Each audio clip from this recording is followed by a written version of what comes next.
लड़ाई शुरू हो चली है। अब्दुर्रहमान चीमा जद मां दी झोली विच आ गया, मां कहती मैं अमल ना रखना है, बाप कहता मैं अब्दुर्रहमान ना रखना है।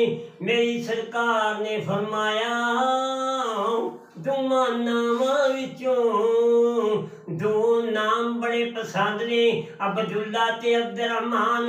हाफसा गाजी चो आवाज आई है रख लो इन्हें, कदों तुहाडे कोल रहना है, जिदा है वे ते ओदे कोल चल जाएगा। उस आशिक ने जाके जर्मन विच केड़ा काम करना है। सन 2000 दिन कहने मैनू छुट्टियां हो गई, मैं वो गुस्ताख दे दफ्तर वेंदा रहा, केड़े केड़े दफ्तर विच बैठा होए, छुरी हत्थ विच पकड़ी हुई है। जदों दौड़दा गया 7वीं बिल्डिंग क्रॉस करके कहना है लोगों पीछा हट जाओ, मेरे कोल बंब ने। कोई डरदा कोई मुलाजम करीब नहीं आया। आमन नूं पकड़ के ओ जर्मन दी बड़ी निकम्मी जेल जिहदे विच आमन शहीद रखा गया। मियां वाली जेल विच गाजी इल्म जी शहीद दी ज़ियारत हुई।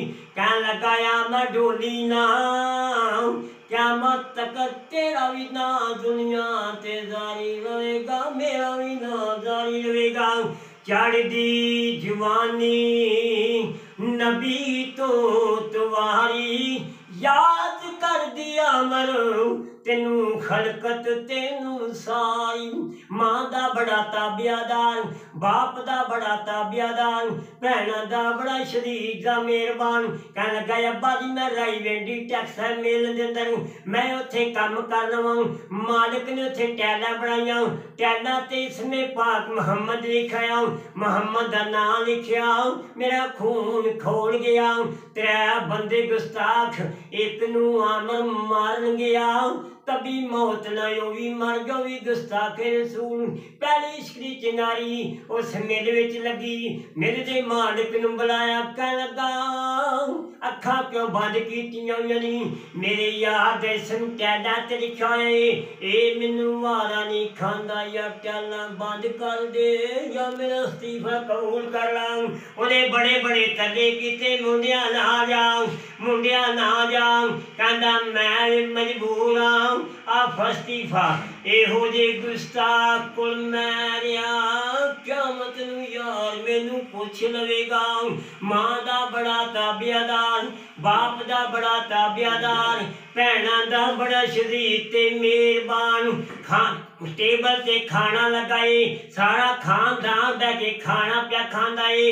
आमर लब खोल के कहंदा अब्बा जी एक मसला दसो। बेटा आमर केड़ा मसला है? कहन लगा अजीबो गरीब दा मैना की है, लफे ते दो ने, अजीब वखरा है गरीब वखरा है, ते मैना किवें इकट्ठा हो गया।